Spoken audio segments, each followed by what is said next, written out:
sovereignty, advancing U.S. business interests, and engaging with Iraqi leaders and the Iraqi people.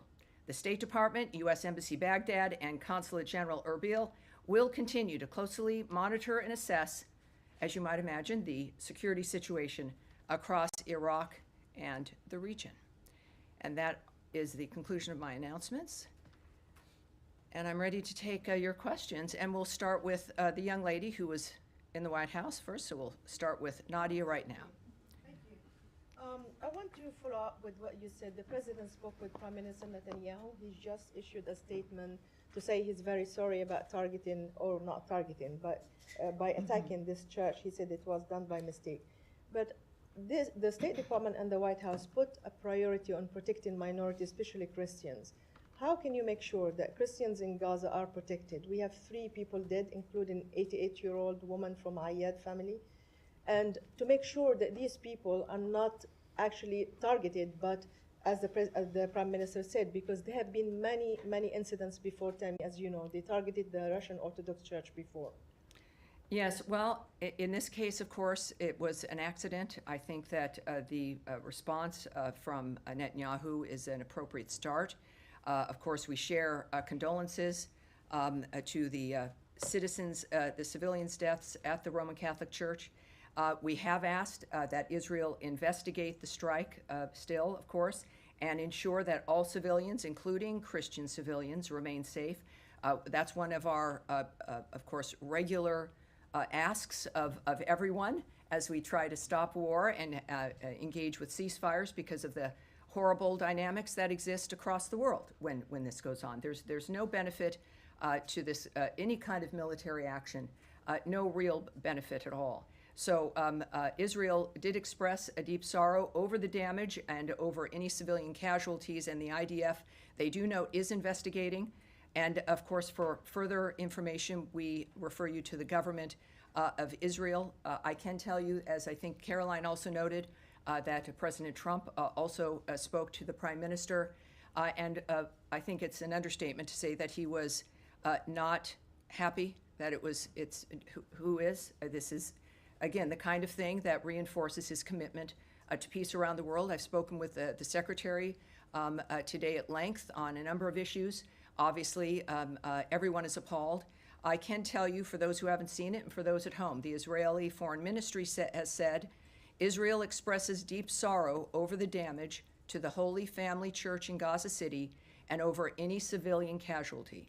The IDF is examining the incident, the circumstances of which is still unclear, and the results of the investigation will be published transparently. Israel never targets churches or religious sites and regrets any harm to a religious site or to uninvolved civilians. The IDF has a statement as well. The IDF is aware of reports regarding damage caused to the Holy Family Church in Gaza City and casualties at the scene. The circumstances of the incident are under review. The IDF makes every feasible effort to mitigate harm to civilians and civilian structures, including religious sites, and regrets any damage caused to them. So this is, I think, a good indication of their realizing what the world expects, what we expect, and of course appreciating POTUS's contact as well, which is helpful for all of us. Nadia, one more. Yes, ma'am. Syria. Yesterday, the Secretary told us at the Oval Office that the conflict in Sweden is between the Bedouins and the Druze. Do you rule out any involvement of foreign fighters or ISIS fighters in what we have seen, witnessed in the last 3 days, including atrocities against civilians? Well, there will be some continued, obviously there will need to be some continued investigation of the nature of what's occurred. We saw, of course, the President and the Secretary note, both of them, that they've been involved, and certainly our special envoy, Tom Barrack, is also, of course, the ambassador to Turkey. And we know what we know at this point. Clearly, there has to be more investigation into the nature of how this started. But ultimately, the discussions have created a dynamic where the Syrians have withdrawn. Israel has not continued. That has ceased. And of course, there continue to be skirmishes. This is a rivalry between the Druze and the Bedouins that's, I think, 400 years old. This is, though, one of those challenges that, if perhaps confronted in the modern age, with new possibilities of living together. That is the kind of thing we now know must be addressed. So we've had some success. You heard in my topper the Secretary's continued optimism, and Ambassador Barak, of course, is returning and will be involved. And of course, I can tell you also that we unequivocally condemn the violence that has unfolded there. All parties must step back and engage in meaningful dialogue that leads to a lasting ceasefire. Of course, we know those lines from various other locations, but we also have committed to them, and we engage with them as we are also in this case. Over the last 48 hours, the United States has led the diplomatic efforts to promote real de-escalation and peace. We are actively engaging all constituencies in Syria to navigate toward calm and continued discussions on integration and a stable, more prosperous future for Syrians. And that continues. That has been the mission of Envoy Barak, and it remains the mission of President Trump and Secretary Rubio. All right. Yes, ma'am. Humaira. Hi, Tammy. I just want to understand, my colleagues asked about this yesterday, but did you guys get to the bottom of the misunderstanding that Secretary Rubio talked about yesterday? We see it in a different wording again today in Ambassador Barak's tweet or post. Confusion. What was this misunderstanding, and did the U.S. government intervene in a way to assure that this misunderstanding will not happen going forward again? You seem a little skeptical, but I don't know if I know some people at home can see some of the reporters here in the first two rows. I guess that's a prerequisite in this job. Yeah, yes, perhaps it is. But for those who don't know, the language from Ambassador Barak's tweet: thankful to all sides for their break from chaos and confusion as we attempt to navigate all parties to a more durable and peaceful solution in Syria. I noted to you already the language from the Secretary. The confusion, as was conveyed to me and was, I think, generally understood, was this ancient rivalry between the Druze and the Bedouins, and violence ensuing. The Syrians moving to that area to quell and stop that violence, and the Israelis who see that occurring to the Druze community and their concerns, then entered what they assessed was something larger than what, or even not what it was at all. I am not a party to the full discussions or to the details of obviously of all of these groups and nations and what their choices were. But when the Secretary chose and the President chose to use the word miscommunication or misunderstanding, obviously here now from the Ambassador, chaos and confusion. The good news is, the story is, it stopped as within the management of that larger conflict. Again, there's still skirmishes and other issues that, as we've also noted, the Syrian government is going to have to lead. With obviously there'll be other involvements, but lead into this de-escalation and to the stability. So this is a reminder, and you weren't here, but as I noted to one of your colleagues who asked as well yesterday, that this is a region and certainly a nation that has been unstable, which is why we talk about stability, for generations. There have been rivalries for hundreds of years. We are optimistic people. Humans tend to be that. And our effort is to try to bring this together and to stop it. The answer to whether or not there's hope is the fact that there has been a response, that the parties have acquiesced and are dealing with that response, and that we are committed to seeing this problem that emerged, and now we know what to work on to make sure it doesn't happen again. Right. My follow-up to that is related to something that you just said. U.S. is pursuing stability in Syria, as far as I can tell, lifting of the sanctions and... I promise you that's what we're pursuing. Right. Yes. So does it support Israel carrying out these military operations when it deems necessary? I can tell you regarding Israel's intervention and activity is the United States did not support recent Israeli strikes. We are engaging diplomatically with Israel and Syria at the highest levels, both to address the present crisis and reach a lasting agreement between the two sovereign states. President Trump has outlined his clear vision of a prosperous Middle East and stable Syria at peace with itself and its neighbors, peace among neighbors, including Israel and Syria, is a critical component of this vision. So I won't speak to future conversations or past ones. What we're dealing with now is this particular episode, what was required.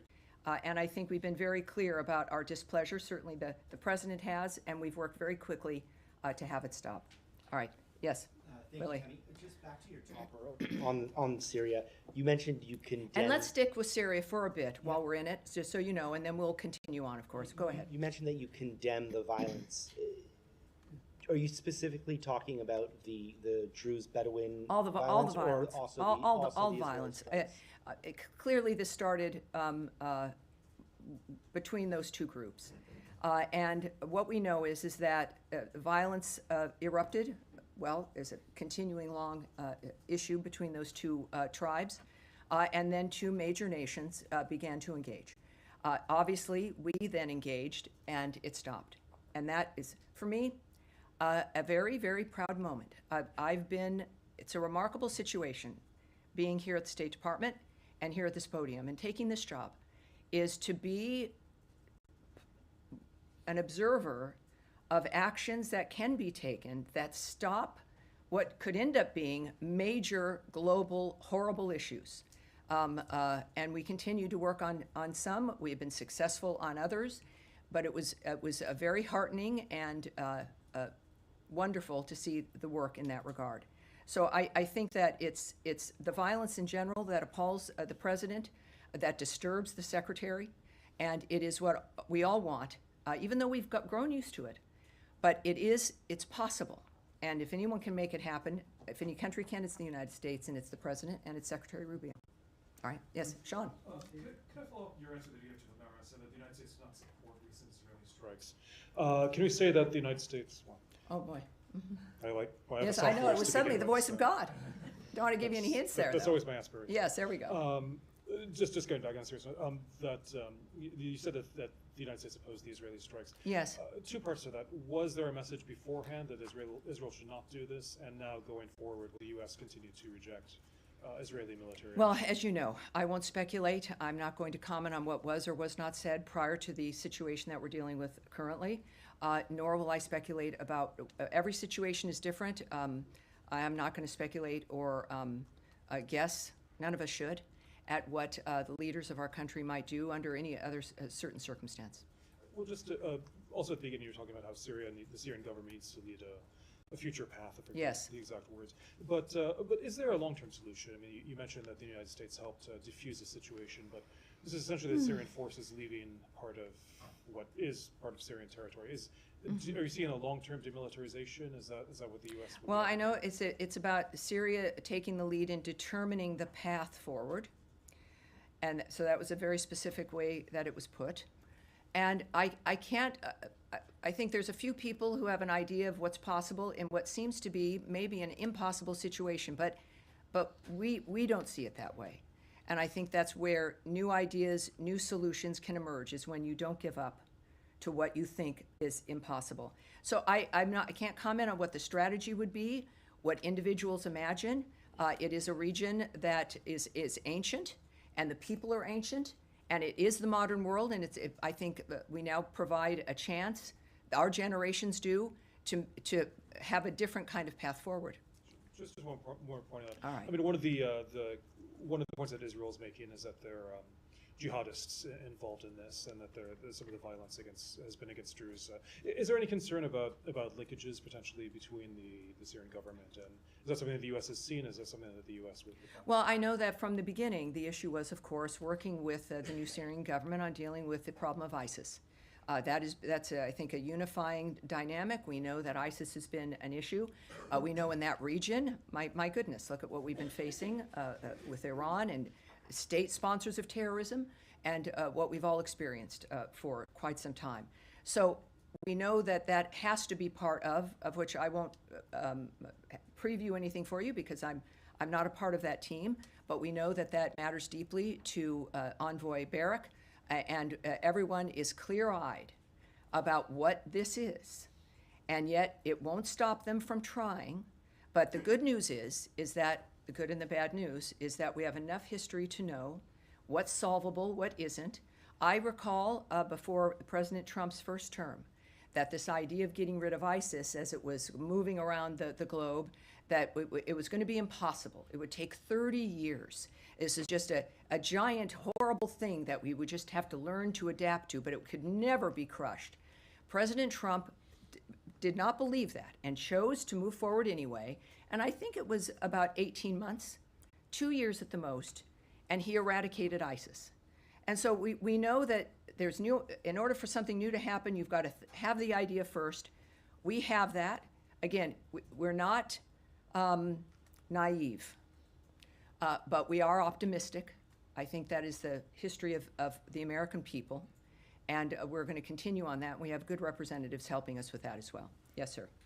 You said that the US didn't support the Israeli strikes, and you were asked about any conversations beforehand, but what about afterwards? I mean, Caroline Levitt had said that the president called Prime Minister Netanyahu, or they spoke on the phone today, in which he condemned the strike in Gaza, but was that lack of support for the strikes on Syria, was that also conveyed to Prime Minister Netanyahu? Well, I don't know. I wasn't on the call. We were not informed of those details. Caroline had what she chose to share with you, so I won't get ahead of guessing what the conversation was. And just one other Yes. question about, I mean, you've said in the church strike, you've asked Israel to investigate that. Ambassador Huckabee said yesterday that the US has asked Israel to investigate the death of Saif Musaleh, the Palestinian American who was Yes. killed. And yet, in the same 24-hour period, he tweeted that there was a travesty of justice by the in terms of the investigation of Benjamin Netanyahu. He called them the insanity of out-of-control prosecutors. So I'm just trying to understand how a system that appears that you don't have faith in over the investigation of Mr. Netanyahu is good enough to investigate the deaths of Palestinians. Well, I would not want to characterize the ambassador's comments, but they were his remarks. If you want him to elaborate on those, you can. What I speak to here is the mission and the statement and the actions that the State Department and the President of the United States has taken and that the government is taking. And not just these two issues, but our overall view and vision of what's going to be important in the world and how we react to it. So I'm not going to characterize or place the ambassador's comments in any kind of context. That was his retweet of the president. Yeah. Well, it's not where I'm going to go. It's not what we're discussing today. Right? All right. Yes, Michelle. I have a different topic. Well, do we have any more Syria? All right, we'll come back. So, Michelle, you'll be the start of that? Yes, sir. Yeah, thank you so much, Tani. On the path forward and also the long-term solution, which Sean asked you, do you believe that the only path forward in Syria is that the all constituency or the minority group is to integrate with a centralized government, or have these the recent escalation, changed your view? And do you think that federalism or some sorts of autonomy is a viable solution for the current situation in Syria? Well, part of starting something like this so new is I don't think it's really ever happened before, is looking at the nature of what works and what doesn't. Clearly, the people of Syria view themselves as Syrians. That is part of, I know, what was discussed earlier, of the nature of how you're going to have a government like that for that nation be able to represent and include everyone. The issue was including them. Of course, every government is going to be, and should be, the decision, how it's formed, the nature of what it represents, should be the decision of the people of that country. But you've got to have a chance to start with the very basics, which is stability, infrastructure, some modicum of peace that you can rely on. And we expect, again, there's been instability. So the stability part you work on and you assess it as it continues, and then you see what needs to be addressed. And that's what we're helping with. So it clearly is going to be up to the Syrian people. But the way that it would work is that because we've seen the history of when everyone is not included, of what can happen. But that is, again, this is where the negotiators, those who are wise enough to be envoys, who delve into this, which is the hardest work in the world, we'll leave that to people like Ambassador Barrack and President Trump and Secretary Rubio. Yeah, help if I understand you correctly. Does that mean that the U.S. is not opposing federalism or autonomy for the Syrian future? I'm not going to comment further than just the theory of trying to get some stability here and the inclusion of the people who are in Syria, without going into at all what the details might be or what choices might be made. That's not my place, so I won't comment on that. Saeed, are you with Syria yet, or no? All right. Yes, sir. Yes, thank you, Madam Bruce. Ahmad Shahidov. My question is about the very most discussed topic in South Caucasus. There is an ongoing discussion in South Caucasus about the opening of the Zangezur corridor between Armenia and Azerbaijan, and many All right, so we'll stick with Syria for the moment, and I'll come back to you. I know that's a large issue, but we will do that. Oh, yes, there we go, right there in the middle. Yeah, thank you, Tommy. It's still about Syria. So, how the Secretary is happy or convinced that the Syrian government is the right one at the moment for Syria, looking at what's happening with the Israeli and the Druids? Well, again, I would just caution in any dynamic that is this fluid and changing, where it's new, it's the kind of new idea and commitment brought by the United States and President Trump. I would caution to not see something that occurs that has been by our government characterized as a mistake or a mischaracterization or a misunderstanding in the midst of something that is also part of a 400-year-old tribal conflict. But the story is, it was stopped. We were able to stop it. We know that it's not going to be utopia the moment we all agree, let's do this. And then it happens. It's the idea, and then it's the implementation of that idea. And that is the commitment of Ambassador Barrack and, of course, of our leadership. So I would say that the issue is whether or not there would have been a response to this, whether or not there are relationships and partnerships that would listen to each other. And it occurred. Obviously, there's more work to do, but it's worth doing. And I think that's our approach. Yeah, follow up only. And if I may, Tommy, thank you. And how concerned is the Secretary that this clashes, let's strike, that the Israeli had in Damascus may jeopardize the peace, the potential peace deal between Israel and Gaza?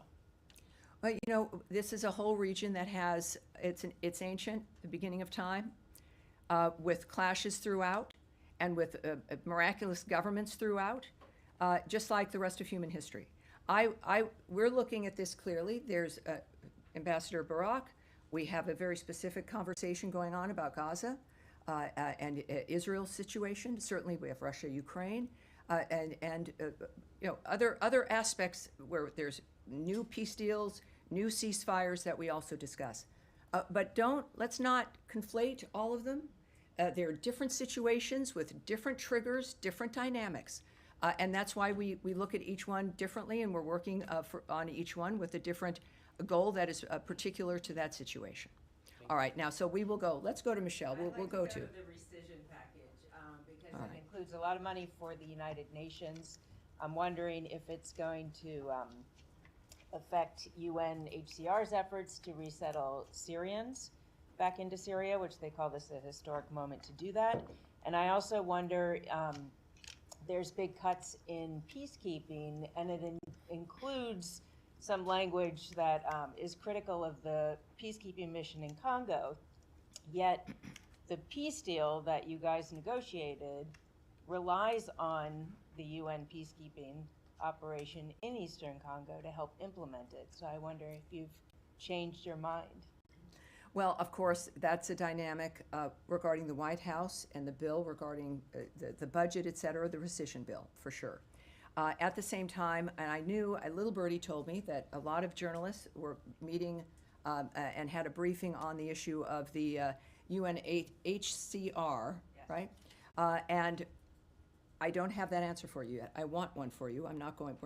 It's literally, I need to find the answer to the details of that. We're going to take that back and get that for you. And since there are others interested in that as well, we'll make sure others receive it if you want to contact us with that information. Regarding comments made in a bill, the nature of certain cuts, each situation is very unique and different. As we've, of course, as you know, we've just completed essentially several month-long reorganization and some cuts regarding how foreign aid is applied and implemented and distributed. I would just repeat that even though there are cuts and we are looking at reforming certain dynamics, it doesn't mean that our efforts will stop. It doesn't mean because something looks different that it's going away.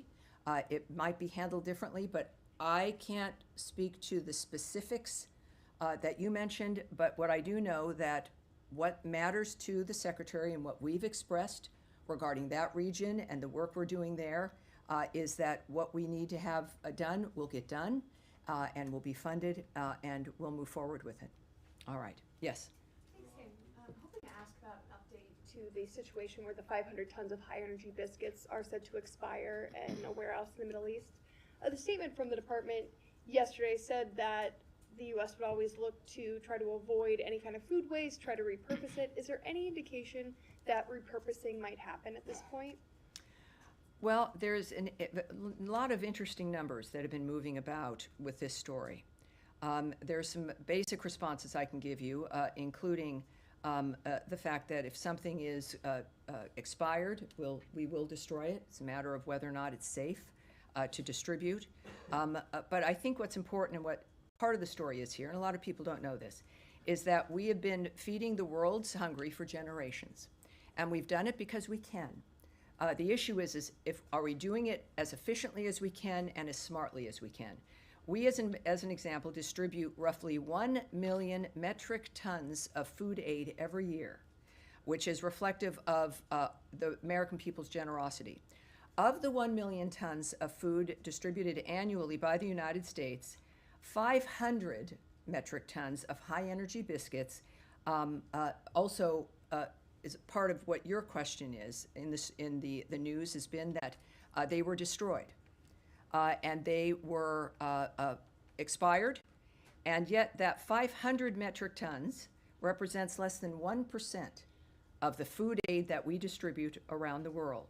I would also note the difference in its situation where why those biscuits were stored. Americans don't realize, perhaps many do, that we store emergency food all around the world for people in the event of a catastrophe in that region. So we have food that we purchase and it goes to, let's say, the World Food Program or to another distributor assigned to specific sites for distribution. And then we have food that is assigned to be held in the event of an emergency. Those are emergency frameworks, and they are not distributed. They're there in the event that obviously something horrible happens and you need that kind of nutrition. That's where those biscuits were. That was 500 metric tons of what they say HEB, high energy biscuits, and that is less than 1% of the food aid that we distribute, as I've mentioned. The best analogy I can use is that I think most of us have, I do, I'll just refer to myself, a lot of batteries in a battery carrier that I don't use, that they're there in the event of an emergency and the electricity is down, and I know what needs batteries and what doesn't need batteries. And if you wait long enough and there's no emergency, they start to do weird things. They start to sometimes bubble over and get a little corroded. That's why you should use candles. That's right. Candles, perfect in earthquake country also. Yes. Batteries, though, we have them. They're situated. Other survival stuff, you situate it, and then you have to get rid of it if fortunately you don't have to use it. That's this story. The story here is the nature of the commitment of the United States to food aid, which we all commit to, but also still, like everything else, doing it more efficiently, with less expense, but with the same framework. So yes, I mean there's a dynamic there where we're going to destroy and we have before the emergency food rations in particular that might expire, and then replenish that. So all right, well we'll finish her questions and then I'll come to you, Matt. Yeah, we'll finish. Go ahead. Deputy Secretary Regas did say yesterday on the Hill that this was something that he found distressing. He said it appears to be a failure. just this dynamic here, is there any effort within the department now to look at expiration dates at those warehouses around the world that are hosting these high energy biscuits and make sure that a dynamic like this doesn't happen again in the spirit of efficiency? Yes, DMR Regas, he's a deputy secretary here at the State Department. He said a number of other things indicating, and I'll read part of his testimony to you as well in this regard. He said, we're still the biggest giver of aid anywhere in the world by far. So this is a media account, so I'd want to look into, forgive me if I don't take everything in the media that's reported as 100% factual, but I do want to find out what happened here and get to the ground truth. So the fact is that what I've described to you is the case. The numbers that are being reported are wildly incorrect without the context of what the food is there for. It is, considering the nature of the situation, I would say that this, if the implication there was that this was due to the USAID action or a pause or something, I would say that that is incorrect. But the deputy, I think, noted the fact that there's a number of things that can affect this, and I've described some of them to you. At the same time, we are involved in looking at all of our systems. That's been the case from really day one. That's been a commitment of the secretary, not just of aid technically and the structure of the building, which we've been just through, changing that for more efficiency. But that is, I think, a hallmark of what matters to Secretary Rubio and something that we will continue to do, which inevitably would address this dynamic as well. But I have to say, for 1%, when you are moving 1 million metric tons of food around the world every year, for 1% to be the factor that has to get destroyed is a remarkable record. And if there is a suggestion that we're not doing it right or we're not doing enough, it is fair to say that we will not be lectured about the issue of food aid or what we do for the rest of the world, being the world's largest supporter of people with food and other aid. We have been, we are now, and we will be. All right. So, Tammy, Yeah. Yes, Matt. sorry. Oh, don't be sorry. You're never really sorry. Go ahead. Well, maybe It's all not. right. Maybe not. Maybe not. I just, are you making a case that that these biscuits were not needed, that there was Oh, no well, need for that's them? very clever. No, I'm just trying to figure out, I'm presenting the context that we have stations of food around the world that are specifically aligned to being held for an emergency, while we then distribute 1 million tons of food around the world in immediate need frameworks that are destined for a certain place. It would, and then that gets replenished. So it's not that it wasn't needed. It served its purpose. It was needed. It was needed to be held for, in the event that there was an emergency. And that was accomplished, and it will continue to be accomplished. So you don't think there was an emergency in Gaza or? Oh, yes, and you know, it's interesting. We contribute and have aided emergencies around the world through this time. We were not waiting for anything in a holding station. As I don't know, I won't say it again. We are the largest giver of food aid and provider of aid around the world, certainly of food aid, 1 million metric tons of food. So it's not like because those biscuits are in the emergency section that we simply went home to watch television.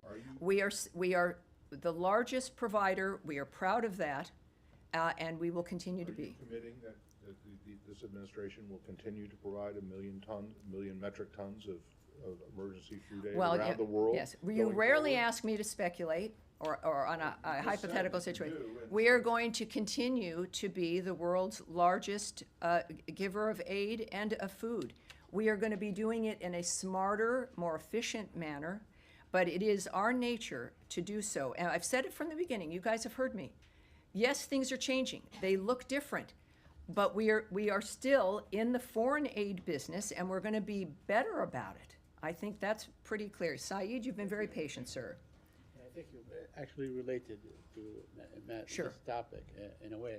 Yesterday, Tom Fletcher, the UN Emergency Relief Coordinator, and Catherine Russell, the executive director of UNICEF, they basically told the UN Security Council, they painted a horrific picture of how children are suffering in Gaza. They're saying that, you know, the war is going on, but the children are bearing the brunt of it. There's about 17,000 kids have been killed since the beginning of the war. They spoke of no water or no clean water. They spoke of you know, waterborne diseases because it's not clean and so on. No fuel. The hospitals are not working. Saeed, we know war is horrible. We know. Yeah, we know. And she said that, you know, like on daily basis, 28 kids get killed, you know, since October 7 until now on average. Yes, it's horrible. It's horrible. He has a question, though. We'll get to it right now, I trust. My question to you. Yes. Is the United States government happy with the level of aid that is going on, the level of water that is going on, the level of fuel that is going in? All right. Or are we likely to see some changes that will yes, impact I understand. the lives of kids? Saeed, in every war, in every conflict that is going on this day, someone is suffering, someone is being killed, a child is suffering, a child is dying. We've seen the images. That is one of the issues we talked yesterday about, the immediacy of media. We now see those images. I remember growing up and we were shocked that we could see some of the footage of the combat in Vietnam.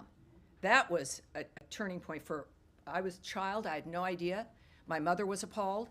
And things now, you get it on your phone in a moment. We know the suffering. I have this conversation with you, Saeed, every time I see you. We're both, I understand your concern. I've committed my time in this season to address that as well, as have everyone else in this building, as have Americans. We're proud of being Americans because of what we've been able to accomplish for the world. What I can say is that it is, I think you used the word happy. Of course we're not happy. Who's happy with these developments? It's war. It is, while it is common, it is unnatural. It's an obscene display of what humans are capable of. And that is why we work to stop it. And the people who aren't stopping it are Hamas.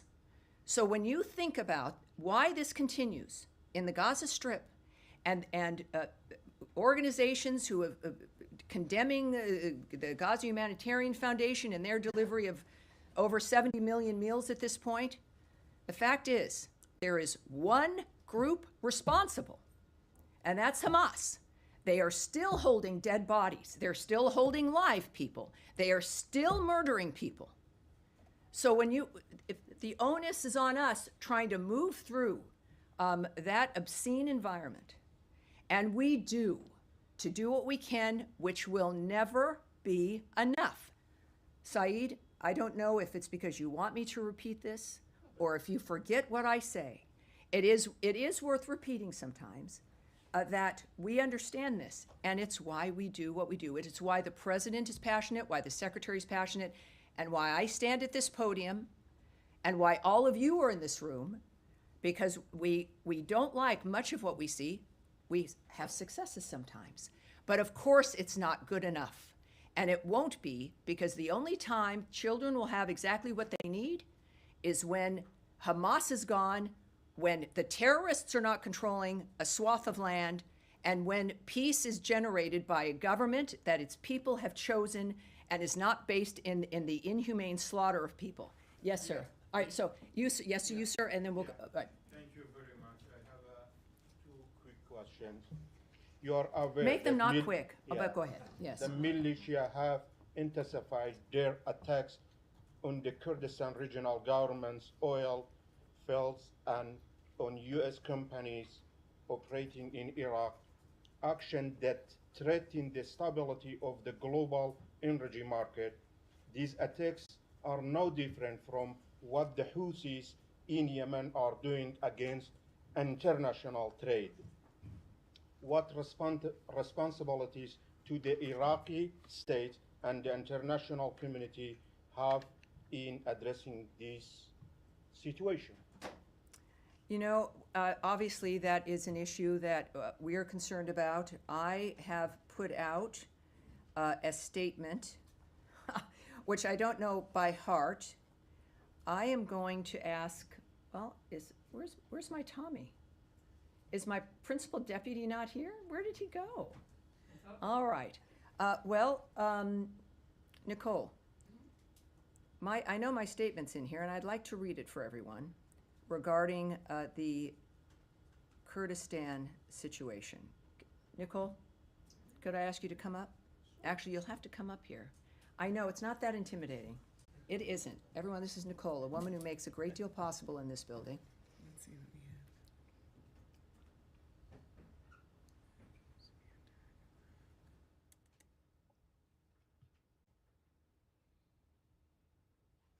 She does this for me all the time. Look, and if I can't find it there, I'll pull it up. Yeah. I'll pull it up for you and give it to you in just a second. All right, great. So we'll get that. We're concerned enough, obviously, to where I issued a statement on the attack, essentially, in Kurdistan. And I do want, because I wasn't able to answer it yesterday, and I do want to get that to you. So I'm going to come back to that. Did you have a second question, sir?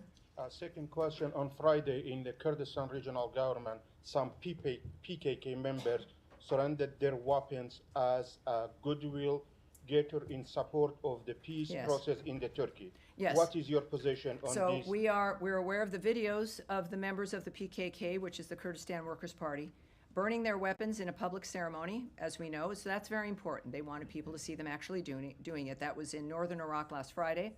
We consider the PKK a foreign terrorist organization. So any move to lay down arms and remove that threat is a welcome step. And of course, we know that the SDF remains a great partner in the fight against ISIS. And now it's time for them to integrate into, is this the same, hold on. Well, this is moving more back into Syria, so we're gonna wait on that, and I think you found my statement on the other issue. Thank you, ma'am. I appreciate that. This is, I didn't used to have to do this when I was 20. Many of you have to do this. The United States strongly condemns the drone attacks that have been targeting oil fields in the Iraqi Kurdistan region since July 14th. These attacks imperil Iraq's stability and economic future. The government of Iraq has a duty to protect its territory and all of its citizens. These strikes target international companies that are working with Iraq to invest in Iraq's future. The United States remains committed to our partners across Iraq who are working to build a stable, federal, and sovereign state. All right. Yes, go ahead, Eric. Thank you, Tammy. Two questions. We saw Secretary Rubio's very important meeting with Foreign Minister of China, Wang Yi, last Friday in Malaysia. Secretary Rubio said it was very constructive. We're now reporting that the president of Taiwan plans to transit the United States next month. And I wanted to ask if there's any concern about expected or foreseeable Chinese reaction, because we've seen in the past, for instance, in December, when the president transited Hawaii and Guam, we saw China's largest naval deployment in years along the first island chain. And is there any concern that at a time when, coming off of this high of the secretary's meeting with his counterpart, that the presence of the Taiwanese president will somehow be counterproductive or disturbing to this point that's been reached? Well, I think you mentioned that they had met, and I would refer you back to his comments following that meeting. He stated that this was not a warning meeting and that the discussion was constructive and positive. And I remember his attitude, and I appreciated that. And also, he noted, I want to reiterate that transits by the Taiwan president are fully consistent with our longstanding policy and practice. I don't want to necessarily attach that to the secretary. I'm not sure that that's what he said, but that is the case.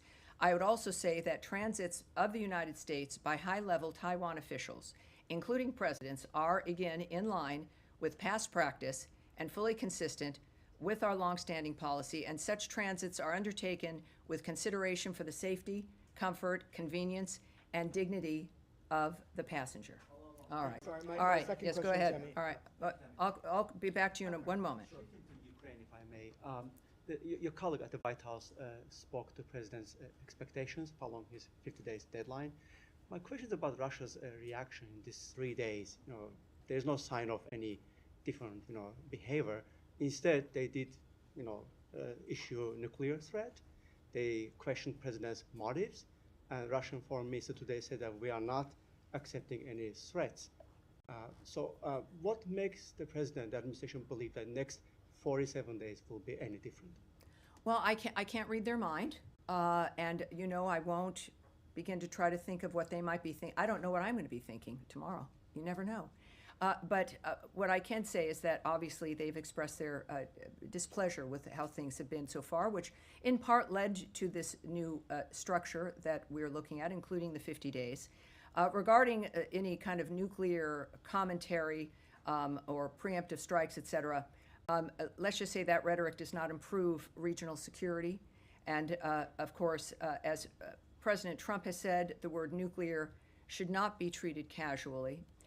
And we have seen these kinds of reckless and unhelpful statements before. So it's not something I can preview for you regarding what might happen or might not happen. But the good news is that the world knows the nature and the attitude and the values of President Trump and the Secretary and of the American government. And we also, of course, remain committed, as we have, to Ukraine and to ending that situation peacefully, hopefully through diplomacy, as the president has been committed to. I'll go right back. On that line, last week, today, this day, the secretary met with Lavrov, and he signaled quote-unquote new, different approach from Russia. The fact that the president moved forward with his own, deadline, does that mean that you guys have rejected what Lavrov after? I can't speak to that. I can't address that at all. But I would caution again, drawing conclusions because of what someone else may have said or if a phone call happened. These are very deliberate individuals, the men and women making decisions, engaging in these things. We know what's at stake. We know why they're doing it. It's about life and death, and who's alive today, who might not be tomorrow. They're aware of everything, and the choices they'll make will be the right choices. And we'll go right back to Eric here for his last question. Thank you, Tammy. On the same topic of Ukraine, we've seen the president earlier this week. He had Secretary General of NATO in the Oval Office. I know that he often repeats that this is that he views this as Biden's war and a war that wouldn't have happened had President Trump been president. But do you think that we're seeing any kind of a pivot or a greater investment from the Secretary Rubio and President Trump in the outcome in Ukraine, particularly since the NATO meeting and this idea that 6 months in, his view is stated many times is that the war would not have happened had he been president, but now 6 months in, there's an opportunity to make an impact or to own the future of what happens in Ukraine? Well, I know that the first thing that drives the president and that the cabinet, including the Secretary of State, follows is the vision of the president and how to approach these issues in which they agree. I can just reiterate for people from the president who said on the 14th, we're very, very unhappy with Russia. I'm disappointed in President Putin because I thought we would have a deal 2 months ago, but it doesn't seem to get there. I speak to him a lot about getting this thing done. And I always hang up and say, well, that was a nice phone call. And then missiles launch into Kyiv or some other city. And after that happens 3 or 4 times, you say, the talk doesn't mean anything. So that is the president speaking quite transparently about his assessment of things, allowing the American people and the world to understand that his patience, he is a very patient man, and he's a realist. And he's going to be honest. And the arrangements and the conversations, certainly with Secretary General Rutte and NATO in general, the plans in which to make sure that Ukraine has what it needs defensively. But I think the president is someone who will make these decisions and continues to approach it aggressively so that his vision of this conflict ending will come to pass. And that is it. I had the army. Thank you very much. You normally sit, Michelle from NPR. You're normally way in the back, and I was thinking, well, this is you must. I try to get more attention to the people in the back. Yeah, well, that's what you've always said. You've always said that. All right, so let's. This is something that, of course, we do want to address. So if we could start again and we'll answer your questions. Yes, sir. Go ahead. Thank you, Madam Bruce. I'm Machado from Azerbaijan, and I want to ask you about the Zangezur corridor, because there is an ongoing discussion in South Caucasus about the opening of the Zangezur corridor between Armenia and Azerbaijan, and many believe that this project can help improve transportation, trade, and trust in the region. And last week, the U.S. ambassador to Turkey, Thomas Barak, mentioned that an American company could manage this corridor for 100 years. At the same time, Russia and Iran have also expressed their concern about this corridor, and some reports say that they want to keep this corridor under their own control. And my question is, what is the U.S. position on Zangezur corridor? Because this corridor will connect Armenia and Azerbaijan by land, and it will not only contribute to the development of both countries, but also change the geopolitical landscape in South Caucasus. Does the United Perhaps States that's it. support Yes, this let's. project? Well, I think we have a general sense here, and it's obviously sometimes one of the problems with being in a location, geopolitically, that many places are interested in. We do know, and this is what I can say, and it's not exactly what you're looking for, but because this is also a question that the White House, that the President's team, we'd like to check with them and see what they would say to this. But I can just tell you that the United States, we support, of course, efforts to promote peace and stability in the South Caucasus, as you know, and we track the events there. We are watching. We clearly, it's something we are addressing. But I want to get something more for you than that, and we will indeed. So thank you all very much. I appreciate it. That's it. Thank you, everyone. I'll see you next week. Thank you very much. Have a great day.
Music going, that's a lovely touch, but we really need it to be turned off.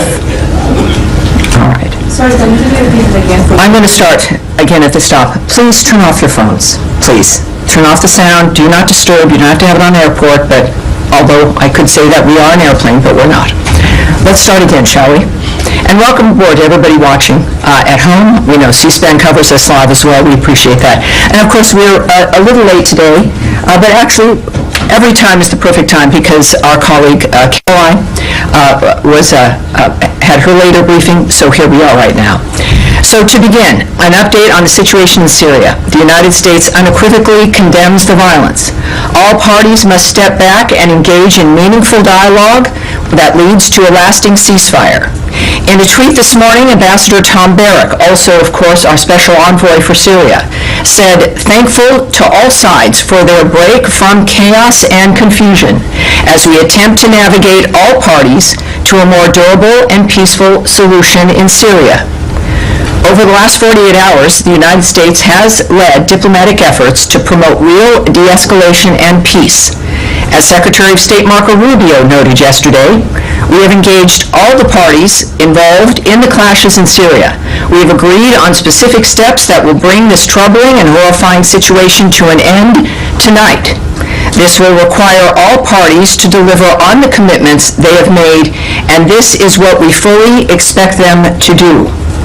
We are actively engaging all constituencies in Syria to navigate towards calm and continued discussions on integration and a stable, more prosperous future for all Syrians. To that end, we are calling on the Syrian government to lead in determining the path forward. Now, today, the United States also sanctioned TDA leader Hector Rutherford Guerrero Flores, also known as Nino Guerrero, and 5 other key members. The Department of State, through the Transnational Organized Crime Rewards Program, managed by the Bureau of International Narcotics and Law Enforcement Affairs, is offering a reward of up to $5 million for information leading to the arrest and/or conviction of Guerrero. TDA is a foreign terrorist organization that originated in Venezuela and has launched a campaign of terror throughout our hemisphere. We are determined to protect Americans by eliminating TDA's vicious criminal activities. In addition, yesterday the United States, the Kingdom of Bahrain, and the United Kingdom marked the UK's ascension to the Comprehensive Security, Integration, and Prosperity Agreement, CCPA. This milestone framework builds on the historic Abraham Accords and is aimed at fostering broader integration in the Middle East, bolstering mutual deterrence against external threats, and expanding cooperation to advance security, stability, and prosperity in the region. And finally, for today's topper, starting today, Secretary Rubio decided to end the ordered departure status for the U.S. Mission Iraq personnel, including personnel at the U.S. Embassy Baghdad and U.S. Consulate General Erbil. Personnel who are temporarily relocated outside of Iraq will begin a gradual return to U.S. Embassy Baghdad and Consulate General Erbil. The State Department's travel advisory for Iraq remains at a level 4, which of course translates to do not travel. We remain strongly committed to advancing our policy priorities in Iraq, strengthening Iraq's sovereignty, advancing U.S. business interests, and engaging with Iraqi leaders and the Iraqi people. The State Department, U.S. Embassy Baghdad, and Consulate General Erbil will continue to closely monitor and assess, as you might imagine, the security situation across Iraq and the region. And that is the conclusion of my announcements. And I'm ready to take your questions, and we'll start with the young lady who was in the White House first, so we'll start with Nadia right now. Thank you. I want to follow up with what you said. The President spoke with Prime Minister Netanyahu. He just issued a statement to say he's very sorry about targeting, or not targeting, but by attacking this church. He said it was done by mistake. But the State Department and the White House put a priority on protecting minorities, especially Christians. How can we make sure that Christians in Gaza are protected? We have 3 people dead, including an 88-year-old woman from Ayyad family. And to make sure that these people are not actually targeted, but as the Prime Minister said, because there have been many incidents before, Tammy, as you know, they targeted the Russian Orthodox Church before. Yes, well, in this case, of course, it was an accident. I think that the response from Netanyahu is an appropriate start. Of course, we share condolences to the citizens, the civilians' deaths at the Roman Catholic Church. We have asked that Israel investigate the strike still, of course, and ensure that all civilians, including Christian civilians, remain safe. That's one of our, of course, regular asks of everyone as we try to stop war and engage with ceasefires because of the horrible dynamics that exist across the world when this goes on. There's no benefit to this, any kind of military action, no real benefit at all. So Israel did express a deep sorrow over the damage and over any civilian casualties, and the IDF, they do know, is investigating. And of course, for further information, we refer you to the government of Israel. I can tell you, as I think Caroline also noted, that President Trump also spoke to the Prime Minister, and I think it's an understatement to say that he was not happy that who is. This is, again, the kind of thing that reinforces his commitment to peace around the world. I've spoken with the Secretary today at length on a number of issues. Obviously, everyone is appalled. I can tell you, for those who haven't seen it and for those at home, the Israeli Foreign Ministry has said, Israel expresses deep sorrow over the damage to the Holy Family Church in Gaza City and over any civilian casualty. The IDF is examining the incident, the circumstances of which is still unclear, and the results of the investigation will be published transparently. Israel never targets churches or religious sites and regrets any harm to a religious site or to uninvolved civilians. The IDF has a statement as well. The IDF is aware of reports regarding damage caused to the Holy Family Church in Gaza City and casualties at the scene. The circumstances of the incident are under review. The IDF makes every feasible effort to mitigate harm to civilians and civilian structures, including religious sites, and regrets any damage caused to them. So this is, I think, a good indication of their realizing what the world expects, what we expect, and, of course, appreciating POTUS's contact as well, which is helpful for all of us. Nadia, one more. Yes, ma'am. Syria. Yesterday, the Secretary told us at the Oval Office that the conflict in Syria is between the Bedouins and the Druze. Do you rule out any involvement of foreign fighters or ISIS fighters in what we have seen witnessed in the last 3 days, including atrocities against civilians? Well, there will be some continued, obviously there will need to be some continued investigation of the nature of what's occurred. We saw, of course, the President and the Secretary note, both of them, that they've been involved. And certainly our special envoy, Tom Barrack, is also, of course, the ambassador to Turkey. And we know at this point, clearly there has to be more investigation into the nature of how this started, but ultimately the discussions have created a dynamic where the Syrians have withdrawn, Israel has not continued, that has ceased, and of course there continue to be skirmishes. This is a rivalry between the Druze and the Bedouins that's, I think, 400 years old. This is, though, one of those challenges that, if perhaps confronted in the modern age with new possibilities of living together, that is the kind of thing we now know must be addressed. So we've had some success. You heard in my topper the Secretary's continued optimism, and Ambassador Barrack, of course, is returning and will be involved. And of course, I can tell you also that we unequivocally condemn the violence that has unfolded there. All parties must step back and engage in meaningful dialogue that leads to a lasting ceasefire. Of course, we know those lines from various other locations, but we also have committed to them, and we engage with them as we are also in this case. Over the last 48 hours, the United States has led the diplomatic efforts to promote real de-escalation and peace.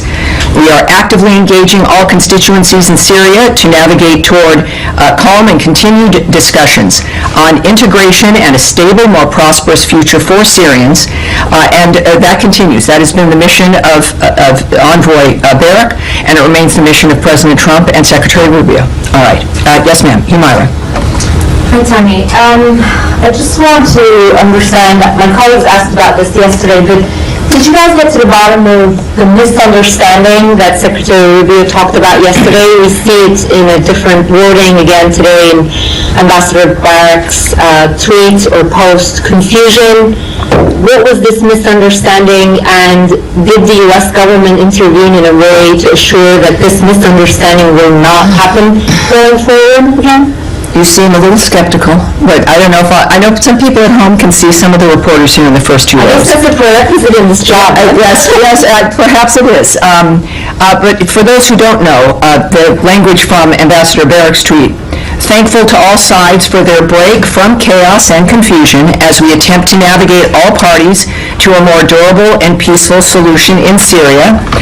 And I noted to you already the language from the Secretary. The confusion, as was conveyed to me and was, I think, generally understood, was this ancient rivalry between the Druze and the Bedouins and violence ensuing, the Syrians moving to that area to quell and stop that violence, and the Israelis who see that occurring to the Druze community and their concerns, then entered what they assessed was something larger than what, or even not what it was at all. I am not a party to the full discussions or to the details of obviously of all of these groups and nations and what their choices were, but when the Secretary chose and the President chose to use the word miscommunication or misunderstanding, obviously here now from the Ambassador, chaos and confusion. The good news is, the story is, it stopped as within the management of that larger conflict. Again, there's still skirmishes and other issues that, as we've also noted, the Syrian government is going to have to lead, with obviously there'll be other involvements, but lead into this de-escalation and to the stability. So this is a reminder, and you weren't here, but as I noted to one of your colleagues who asked as well yesterday, that this is a region and certainly a nation that has been unstable, which is why we talk about stability, for generations. There have been rivalries for hundreds of years. We are optimistic people. Humans tend to be that, and our effort is to try to bring this together and to stop it. The answer to whether or not there's hope is the fact that there has been a response, that the parties have acquiesced and are dealing with that response, and that we are committed to seeing this problem that emerged, and now we know what to work on to make sure it doesn't happen again. Right. My follow-up to that is related to something that you just said. U.S. is pursuing stability in Syria, as far as I can tell, lifting of the sanctions and... I promise you that's what we're pursuing. Right. Yes. So does it support Israel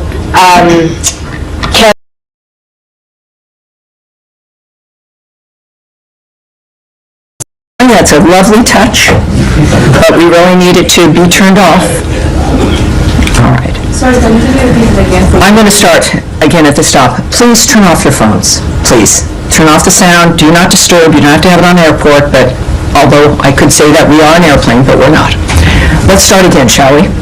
And welcome aboard to everybody watching at home. We know C-SPAN covers us live as well. We appreciate that. And of course, we're a little late today, but actually every time is the perfect time because our colleague Caroline had her later briefing, so here we are right now. So to begin, an update on the situation in Syria. The United States unequivocally condemns the violence. All parties must step back and engage in meaningful dialogue that leads to a lasting ceasefire.